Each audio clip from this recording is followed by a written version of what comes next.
To tell you the truth, I was a little bit hesitant to put this shelf in here when we remodeled because I kind of thought this was going to happen. So today, let's talk about decluttering books and magazines and games and how FOMO plays a huge part in it. So we'll share some tips for decluttering. We'll get through this. We can get through it fairly quickly. I'll talk about changes I would like to make to it. And if you want to stick around to the very end, I'll share a few things that we're changing with our homeschool this year, how we're keeping it organized and keeping everyone on track. Well, hi, I'm Dawn from The Minimal Mom. If we haven't met before, I'm married to Tom, and we have 4 kids ages 6 through 11, which is how this gets like this. And so this is part of our Mega Motivation collaboration for August. We are talking all about decluttering books and magazines and games and all of that kind of stuff that accumulates. So there's a link to a playlist down below, and I have 20 other friends sharing their best tips and tactics when it comes to decluttering these somewhat tricky items. So let's break it down a little bit, talk about why we get hung up with this stuff, why we hang on to it, and what we can do to quickly move past it. So like I said, I despise this area. Part of it's because my organizing style is a ladybug, which means I prefer stuff to be out of sight. And this is just front and center, open. It's where we keep books in our house. It's also where the boys keep some of their like art supplies and projects. And it's also where we keep our homeschooling stuff. So it needs a pass through so we can get organized and ready for this upcoming school year. But I do want to talk about how do we declutter books and magazines and that kind of stuff. All right, so let's talk about books first. Books can be very tricky, I think, for 2 reasons. 1 is identity, and 2 is FOMO, or fear of missing out. So books haven't necessarily been something that have hung me up too much in the past, but I've had the opportunity to work with many of you who say books are very important to me. And I think part of that is the identity piece. When we see ourselves as an academic, as an avid reader, as a teacher, books are a very important part of that. And I get it, like books are magical. I mean, you can go to another world, you can learn so much. Books are really cool, but when they get out of control, they move from being like really cool and inspiring to being a big pain in our butt, and often something that we feel guilty about because we can't keep it organized and we have too much and it looks messy, and we feel bad sometimes because we're not reading them all. And so that's one piece of it, is that our identity is often wrapped up in it. And then the second piece is, like I said, FOMO, fear of missing out. And this applies to both books and magazines, but we'll talk about magazines more specifically in a few minutes. And what I mean by that is often I think we look at these books and we think, oh, there's valuable information in there. And if I don't get that information, then my life might not be as good or as rich as it could have been if I had that. So we look at books, and again, knowing how they're so full of information and value and all this stuff, it's easy to look at it and be like, I can't get rid of them because there's stuff in there that I need, and I fear missing out on that information. And so that's what can stand in our way. And I think often we don't understand that, and it seems like, well, I should just be able to declutter books, what's the big deal? But I do think both of these are very powerful things that play into it. So then what do we do, right? So as I've talked to other people who are book lovers, who have bookshelves and bookshelves of books, there's 2 things that I think are very helpful. So one is to apply the container concept. So this container is where we keep our books. Now it has to hold our homeschooling stuff and books comfortably, meaning I still need to be able to like move stuff around easily, and visually I don't want it jam-packed because that doesn't feel good. And so usually what is very helpful is to pull the books down, which we don't always recommend this, but in this case, and you can take a shelf or 2 at a time. You don't have to do, if you have huge bookshelves, you don't have to do it all at once.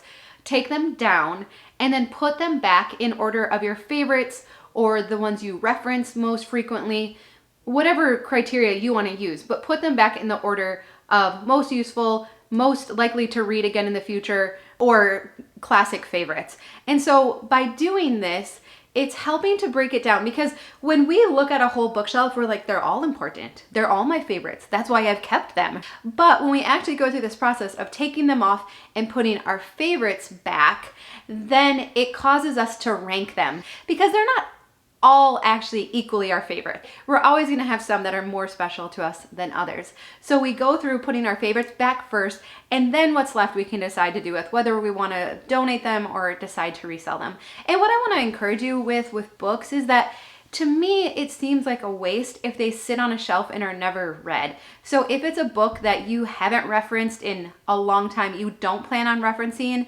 that you're just not using, I think it's so much better to donate it someplace where it could get used and read than to just let it waste away on our shelves. But that's just how I look at it. And again, I'm not like a huge book person, so you can take it or leave it.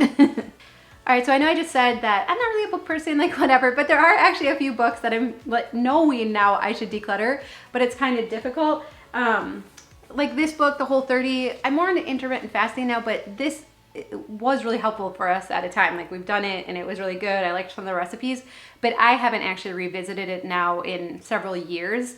So I need to pass it on, let somebody else make use of it. Also, you know, just like faith books, I thought there's like a, what's this one? Apologetics. Like I really thought I would read this and use it and all that, and I just haven't, right?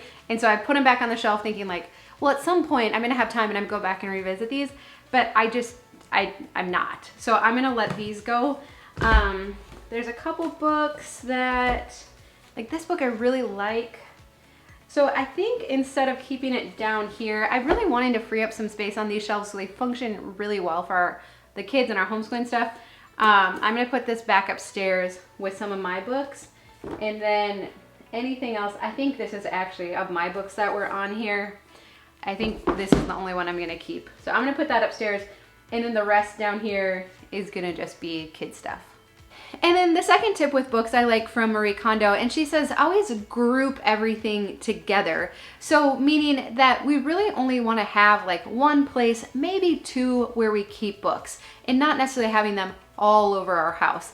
And so for us, our books are here, and then I do have just a handful that I've kept in the closet upstairs. I had put them up there when the kids were little and I didn't want anything happening to them.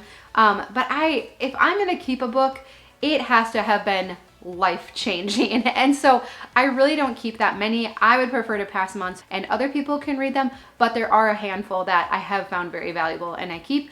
I also now, I mean, we use the library a ton. I love reading on my Kindle app. I know many say like, I can't read, I have to have the actual book. I used to think I was that way too, and now I read on my app, and I love that it's always with me. I feel like it's easier to read in bed, like I don't need a lamp or to, you know, hold it weird angles. So I've really come to like it. So I try to read as many things as possible on there. So we just don't actually have a lot of books that come in, but still with 4 kids and with homeschooling, we do acquire some books. Okay, so I'm realizing a couple problems and why this has not been working well. None of these sections of the shelves were assigned to any specific tasks. And so what I think I'm gonna do is have one shelf per each child along with their homeschooling bin, which again, I'll talk about in a few minutes. So I'm gonna assign that, and then the bottom shelf will be for my stuff. I'm also gonna move any school supplies into the cabinets under the computers because those have actually been mostly empty. So we have like some extra paper and stuff that had been out here, and that can get moved. So I'm gonna move supplies in there. I'm gonna assign each child a shelf, and then the bottom shelves are for my own resources or things that I need. And I think that's gonna help it function a lot better. The other thing is that we've had a couple bins here for Corbin and Gage's craft supplies and projects, but like this one is way too deep. It's too big for the shelf. So these haven't actually functioned well. And so I think I'm gonna look for some different bins for them that fit better on the shelf, but more importantly, that like contain everything, kind of like these ones, so that you can't see what's inside, because I think that would help my brain feel better about this whole space and will help it function a whole lot better. Let's talk about magazines. I was trying to find a magazine in our house to hold up when we could talk about this. I have no magazines in our house. Here's why.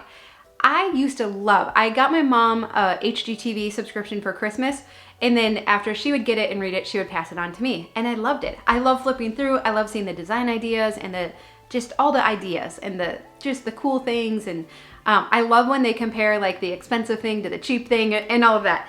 And so it wasn't uncommon for me to have like 4 or 5 of those magazines on our coffee table. Here's what I realized about that, is that whenever I looked at those magazines, they actually caused me to be discontent with our house. I always would think like, ooh, we should paint the island that color. Ooh, I should get new curtains. Oh, I should get these accessories. Oh, I should totally redecorate my open shelves. I should paint the front door. I should paint the bathroom. And it was just like this constant. Or I would look at something and I'd be like, okay, I don't have time to do that now, but I need to figure out a way to save that idea so that when I am ready to do it, I can come back to it, right? Or I love that paint color. How can I archive it so that I always know where it is and I can come back to it again? And I realized when I actually stepped back and looked at it that the stack of magazines was causing me stress because it felt like something I needed to do. And again, that idea of FOMO and missing out on a really good idea or a really good recipe or something that could be really useful in my life, right? And we've talked a little bit about the silent to-do list and this idea that everything in our house is always sending us messages, and the messages were do this, remember this, archive this, paint this, and like from a little stack of magazines. And so I just decided for the season of life that we're in right now that it wasn't helpful. And two, like the magazines would get strewn about the living room when the kids were playing, and I'm always having to like straighten them back up again. And I was like, I don't know that this is helpful right now, or that these are adding any value to my life right now. If anything, they're just adding stress. So I decided to get rid of all of those, and I have not looked back from it. I mean, I've gone to the library a couple times and checked out magazines when we were like going on a trip, and I thought it might be fun to flip through. But even then I was kind of like, I don't feel like I'm missing anything.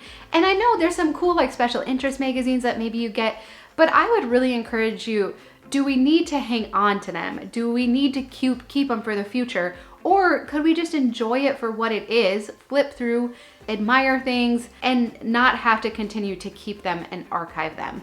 And so that is something that has been very freeing for me.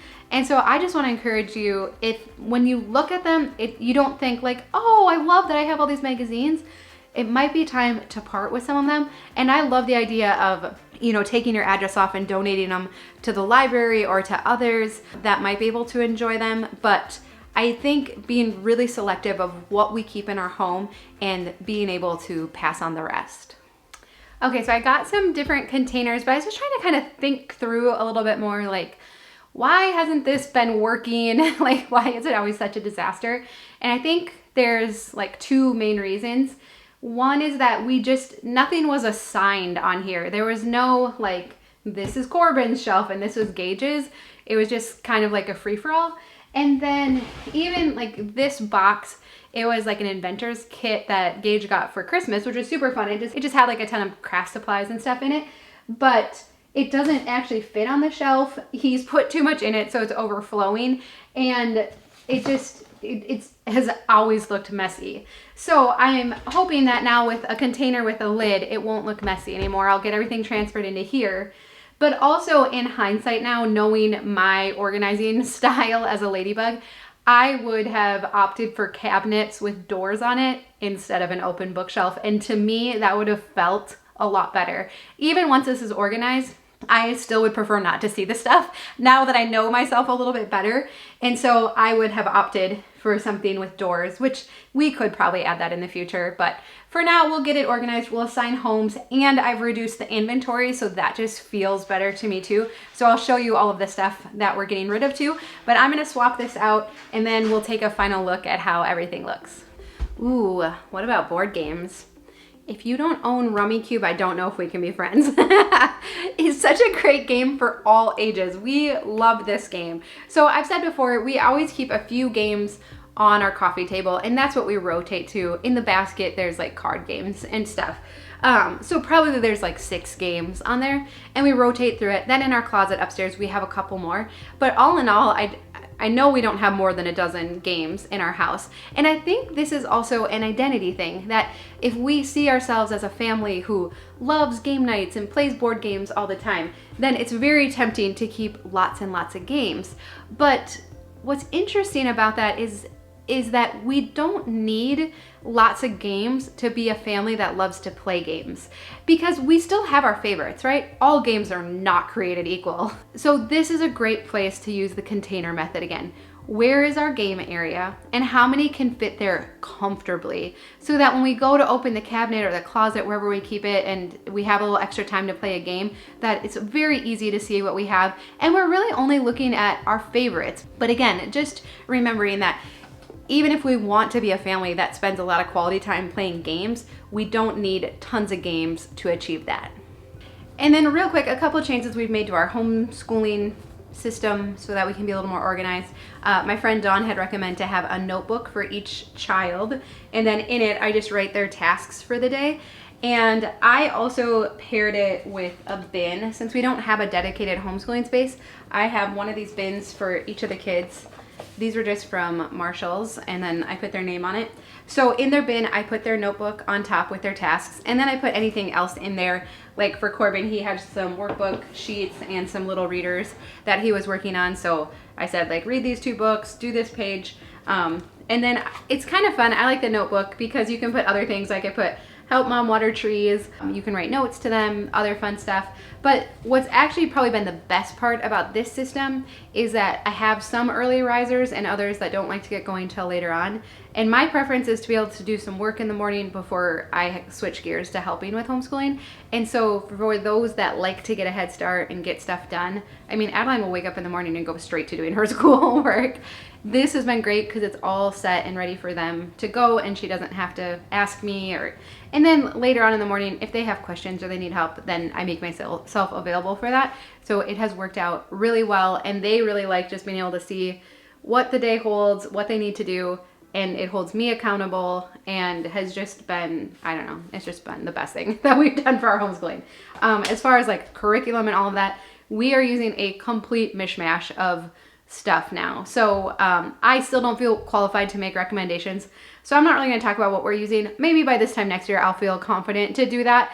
But just know pretty much everything we started with at the beginning of last year has been replaced. So if you feel like it's been a lot of trial and error, it's okay. In fact, even as I was going through the shelf, I found one set of curriculum that I just need to pass on now because we have totally abandoned it and aren't using it. So I'm just going to let it go. I'm not going to beat myself up. It is so much trial and error.